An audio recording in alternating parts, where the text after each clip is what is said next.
Just going through my process for preparation and research.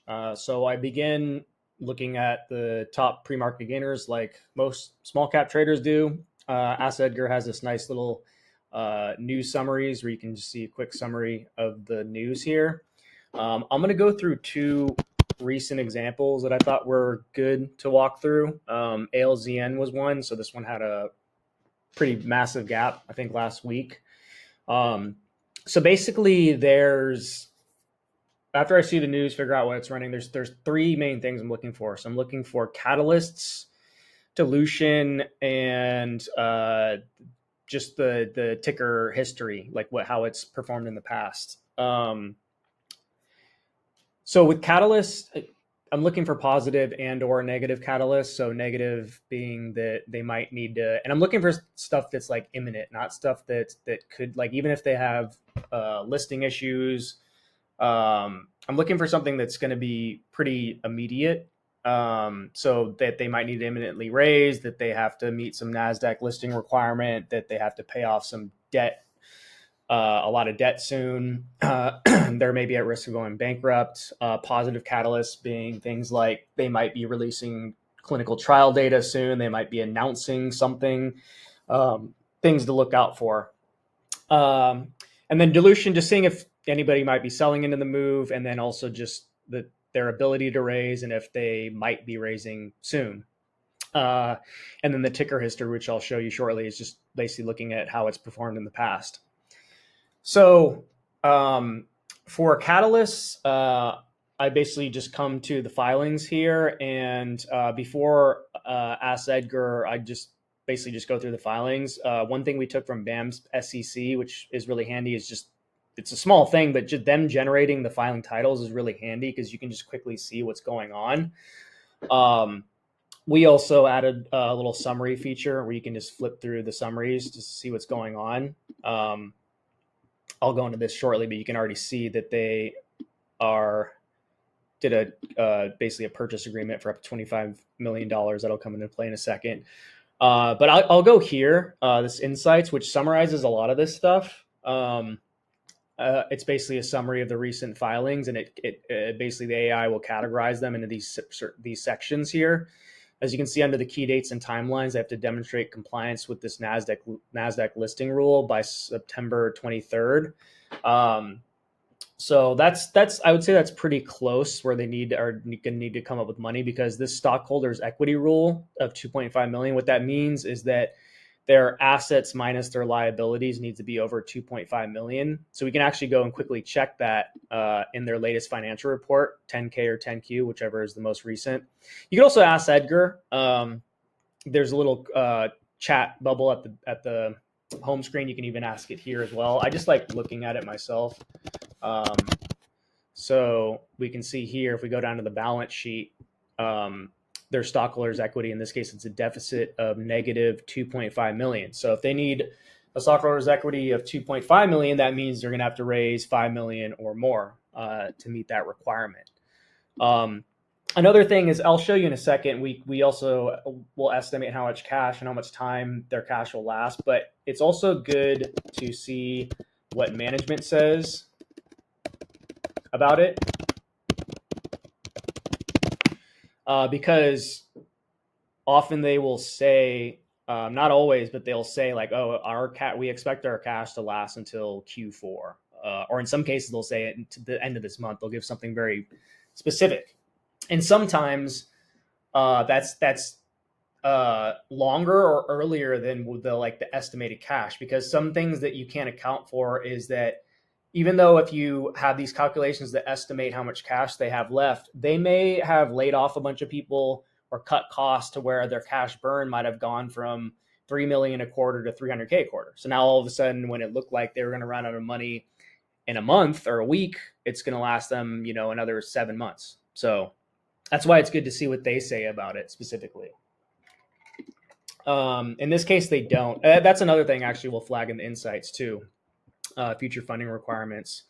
Sometimes they'll say stuff about like how long they expect their cash to last, or what they might need. Things like that will be in there. So now I guess what we've learned so far is that they have this, they do need to come up with capital for that stockholders equity requirement. So let's go over to the dilution to see if they can raise. We can also see here that they are pretty much have no cash right now. So let's see if they have any pending S1s. They don't. See if they can raise anything from the shelf. They can't. Let's see if they have any warrants that can be exercised. We see that they have some convertible preferred stock that is in the money. This line, you can ignore. I added this after I found out that they raised more. But basically, we can see here that they have this convertible purchase agreement where they can, let's see, they can, so basically can sell it in tranches. Okay. And we can go look into this specific agreement. Right now, there's something wrong with the URLs going to sec.gov instead of our own site. It's working here. This share resale, what this is basically just any registrations they have that are registering shares to be sold. This is often with securities purchase agreements or purchase agreements like this one that you saw. So we can go into this filing here and basically just see what the details are, because it looks like they had raised 2.5 million, but it looks like they can raise more in tranches.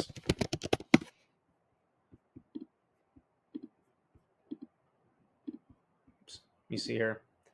And I mean, you can ask it like to simplify, plain and very simple terms, how the private placement is structured or something like that.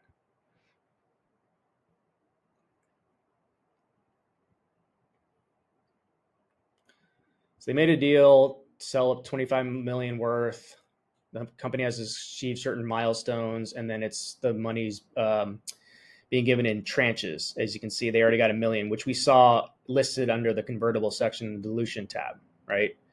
But you can see here that they can sell more, 2.5 million, 2 million, 1 million under these conditions. So 30 days after the effectiveness of the registration statement, which was, I don't want to keep going back and forth, but the effectiveness of the registration statement, I believe, was like early July, so they could already do this.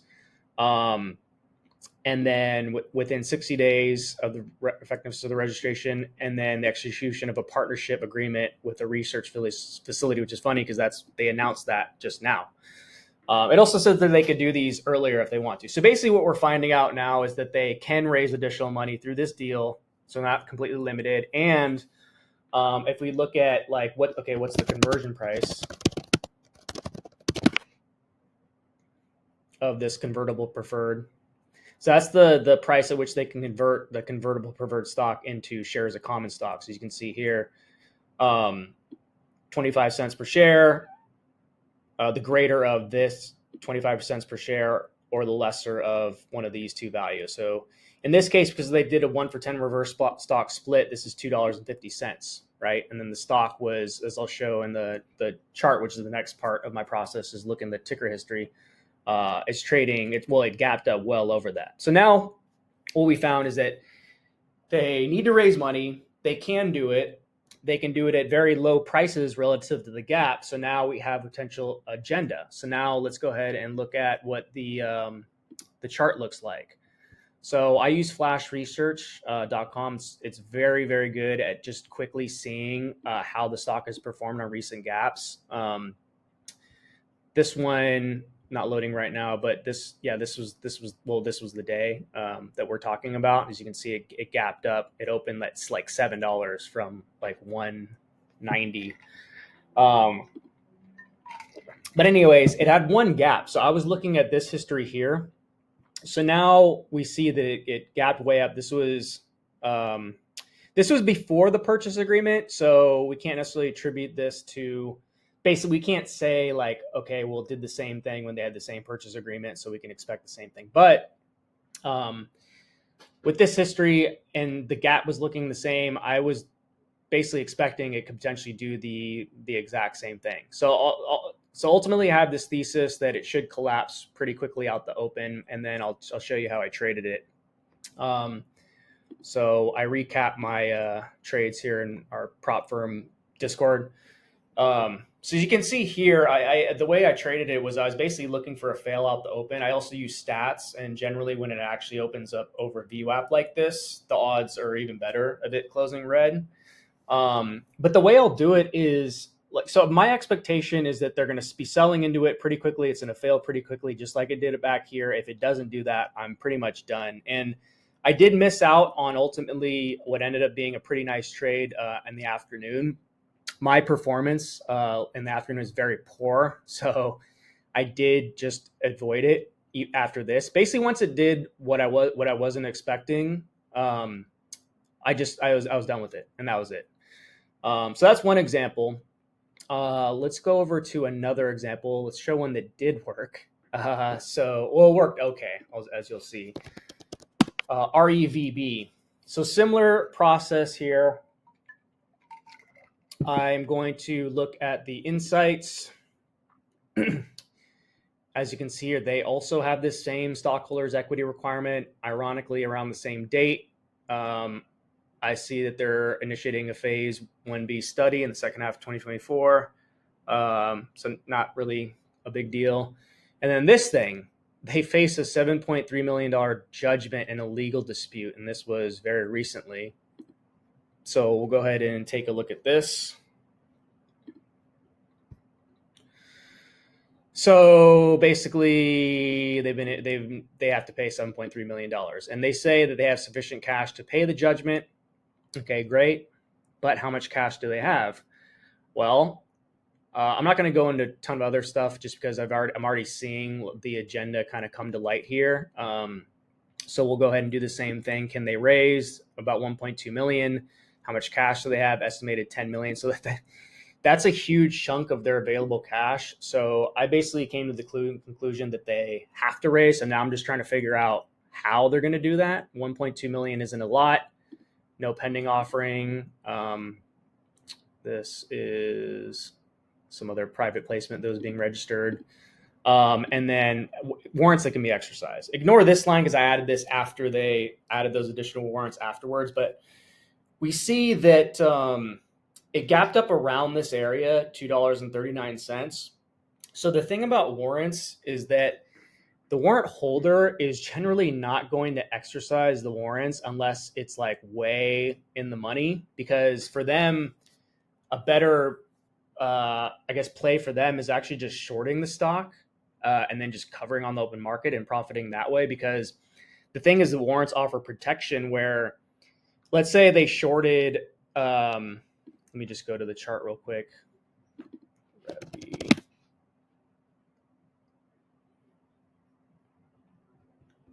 We'll go to the most recent gap here. So, here, why would they're not going to exercise warrants here because it's like 30 cents a share. They might as well just short it here and try to cover down at one, because the thing is, if they short it here, let's just say for whatever reason, it goes to $1 million a share. It doesn't matter because they can always exercise the warrants at 239 and then use those shares to cover their position. So it's basically a risk-free trade for them. So knowing that, what companies often will do is they'll do a warrant inducement, which is basically saying like, hey, like, can you please exercise your warrants? We'll reduce the price to X dollars because we need the cash. And that's another way they can come up with money. Now, you can't always assume they're going to do that, but if they have a history of doing it, like you can see here, I'm going to the insights again. You can see back here in June, they've done that before. They reduced the exercise price. These same ones, they actually had been reduced earlier. You can also ask here in Ask Edgar, list out the times they.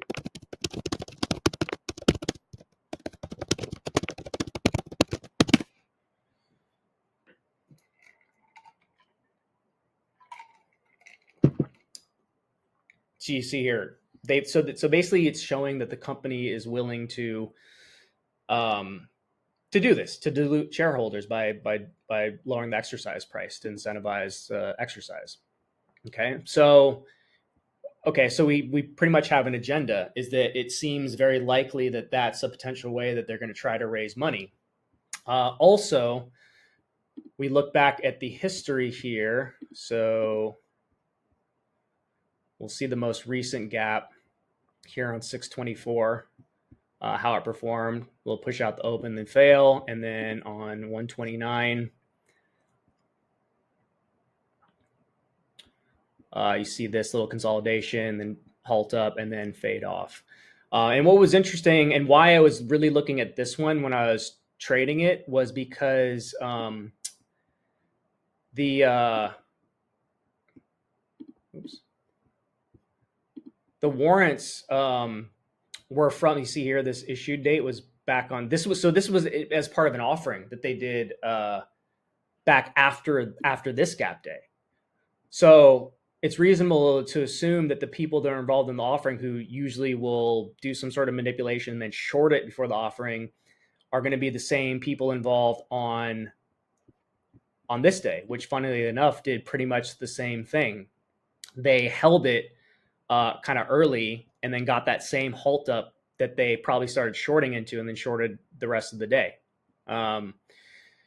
So that's why. So basically, I'll just go into how I traded it. So this was,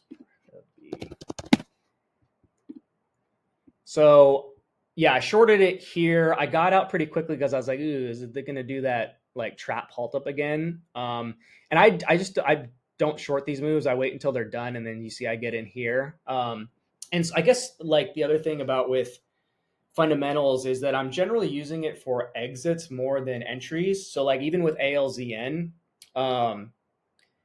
so if let's say it did work, I would use the fundamentals knowing that like, okay, if they are selling, if it's going to do what it did last time, that there's really no reason for me to cover, their cost base is going to be down at 250. Why don't I just, if they're going to be selling all day, I just might as well hold all day, So same thing with REVB. If they are going to do a warrant inducement deal, then it should fade into that and even obviously get a big sell-off if and when they do announcement. Now, I did cover here because this was very weird. It was kind of deviating from what it did before, although, this was that one. So it was this. Because I just was expecting it to be weak all day and then just kind of fade off like that, So when it did this weird little soak down here, I was like, ugh, I got out some, but I still didn't want to cover the whole thing. So I was holding, hoping to get that, and we did get it. But as you can see here, I'm more using that information to influence where I'm going to get out. But that's pretty much it. I guess to summarize, what I'm looking for again is I'm looking for catalysts, if there's a potential agenda, and then dilution and ticker history. That's pretty much it. I mean, for ones that turn into multi-day runners, I'm looking a lot deeper into it, more than just I'm actually like going and reading in the filings, because there's usually a lot bigger opportunity when you get those massive charts like MLGO, for example. But the other thing to keep in mind is that like 9 out of 10 times you're not going to find stuff like this. You're not going to be able to identify like a pretty clear agenda, in which case, it's just, it is what it is. There's not really anything you can use. But when you do, then you can have a lot of conviction on a trade. But that's it.